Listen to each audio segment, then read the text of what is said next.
Hello? Yes, sir.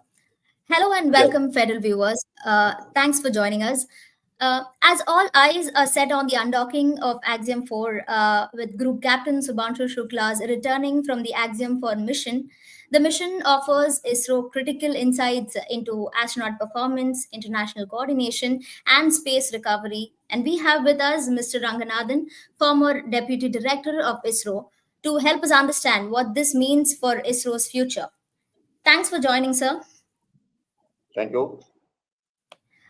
Sir, first of all, can you walk us through the sequence of events during the undocking of the Axiom 4 capsule from the International Space Station? What are Okay. the critical stages? Yeah, please go ahead. Yeah, actually, ISS is a space station, it's a large one, and the spacecraft has to be docked. Docked means both are to be connected so that the crew members from the ISS can enter into the spacecraft Dragon of SpaceX through a opening. The docking is a physical mating of both and a opening. And this once is docked, it is mechanically connected, and people can enter from the ISS and into the spacecraft. That's Dragon. Once that is they enter, then the door closing will be there. Uh, that is that happened at 2:25 around that time. Then they have to do the complete checks, and then the real dedocking will is happened at 4:45. This is a sequence where the crew has entered from ISS to the spacecraft for return to the Earth. Right. Sir, what are some of the technical challenges that can arise during undocking and re entry, and how are these mitigated?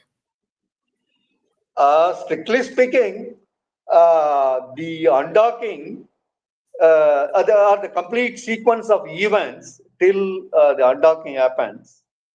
Uh, it's all very well experimented and very well proved through various trials, both at Mhm. ground level and at space level. So the uncertainty is very bleak and negligible. Say, for example, if you see the various spacecrafts have gone into the ISS and then Right. docked and then de-docked and then Right. came back. The Hmm. number is nearly about 276 times. Various spacecrafts have docked and then undocked and returned to Earth. Out of Right. which, our Dragon is, I think, around for 27 times it has gone, docked and undocked and returned the crew to the Earth. So Okay. when 27 times is done, that means nothing has unturned. Okay. Only some unexpected and untoward happening means a very rare chance, but that's always there in any system. So prima facie, I don't see any uncertainty in this kind of sequence of events. That's right, sir. Uh, Also, is there real-time coordination between ISRO and Axiom or NASA during the re-entry and landing phase? If so, how is it structured? It's all like a conference only because even ISRO, we are sending our Indian to the ISS through Mhm. a US Falcon 9 rocket and then the spacecraft. It's Mhm. all understanding based on some technical and other discussions. Otherwise, in Okay. real time, it's all Mhm. conference level. Uh, what do you call it? I mean, discussion only is going on. Otherwise, there is no technical things as of now, because they are experienced and they are demonstrating us, and we are in the learning phase. Right. So whatever is possible, we are only learning, but then we are definitely not uh, in the real times activities. Okay, okay. So also, sir, how has Subhanshu Shukla's performance been evaluated during the mission, both scientifically and operationally? Yeah, I understand. He is the pilot of this mission, for Axiom 4. And okay, most of the commands are automatic, and then they are all given from the ground-based ground stations. Mm-hmm. So I'm not seeing any big challenges in that. But Mm-hmm. then on reaching the ISS, Mm-hmm. I also understand that he was planning through our various scientific fraternity nearly about 60 experiments. And Mm-hmm. till yesterday, I think most of them he has completed, and only very few were left out. That also he hoped to complete it by now. So these experiments span out to various domains, like agriculture to space, and so many domains. So I understand the instruction or the guidance given to him is very clear, and he has completed to the satisfactory of the scientist. Once the experimental results and data are reaching the concerned scientist, then the performance will be evaluated. But by and large, it looks like he has completed to the satisfaction of various scientists given those assignments. Over. So talking about the medical and health aspect, will there be any ISRO medical or technical teams involved in the post-landing analysis? And what kind of physical and psychological rehabilitation will Shukla undergo once he returns to Earth? Is Okay, also ISRO involved in this space? yeah, yeah. I think there are three phases, or three or four phases. One is during the ascent phase of the crew member in the Falcon 9. Mm-hmm. Really, the G levels, and it's a different kind of environment for the crew members. And second is after docking and people entered into the ISS, then their behaviors, and then their physical and mental changes, and then Mm-hmm. biological conditions. That's one. Again, during the descent phase is the third one. And after reaching Earth, then they have to undergo the rehabilitation.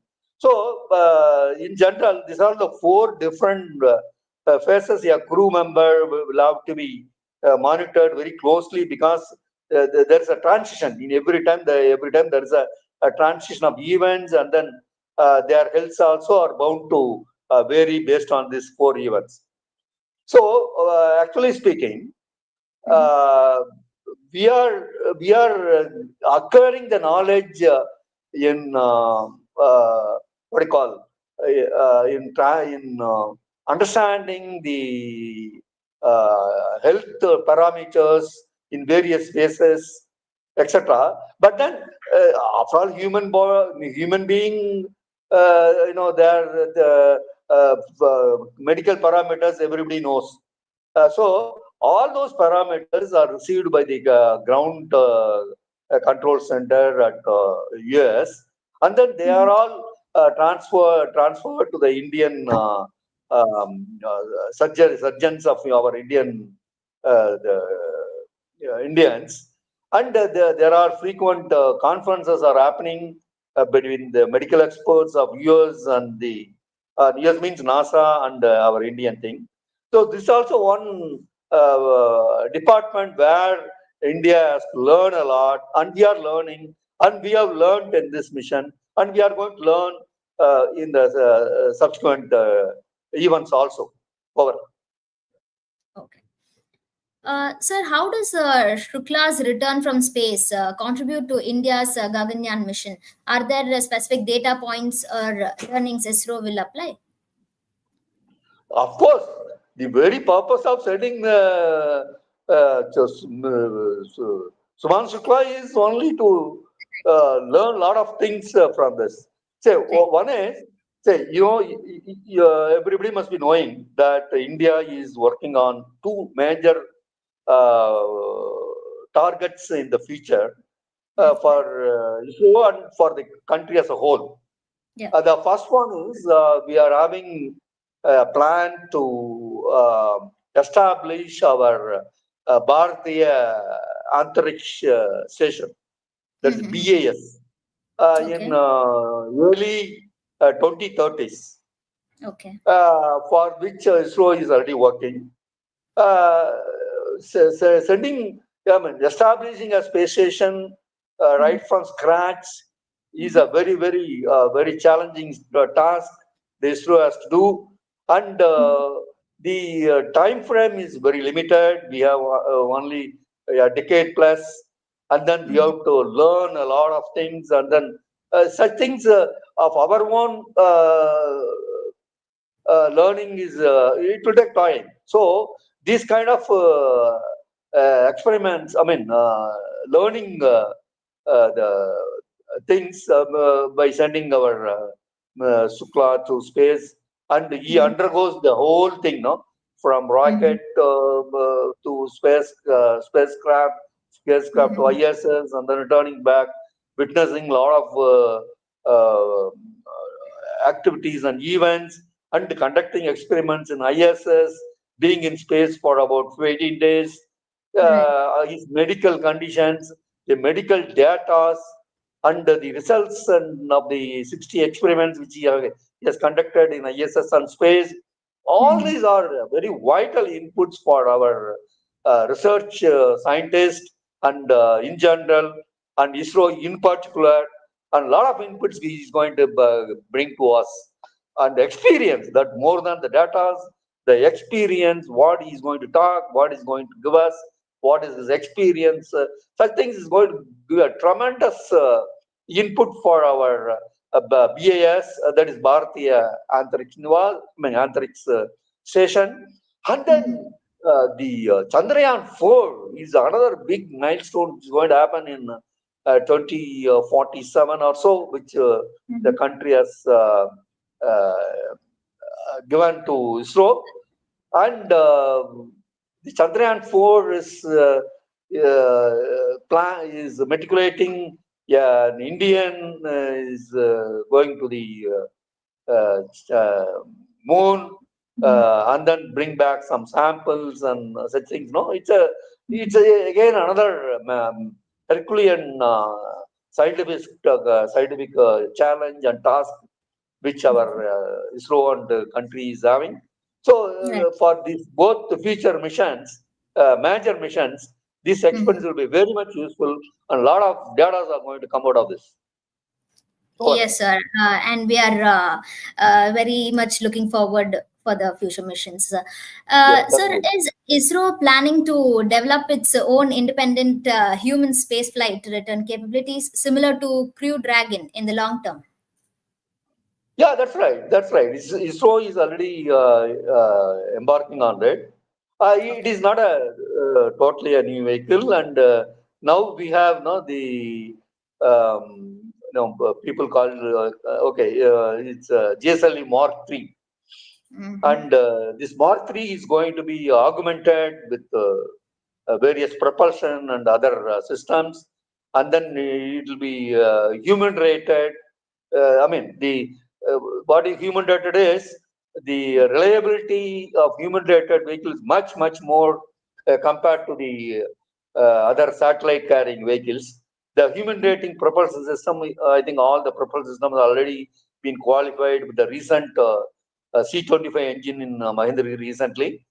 So that way, the human rating of all the major system of the rocket, all propulsion elements have been qualified on in the ground, and then their integration, other peripheral things are also to be checked, and then reliability is to be enhanced.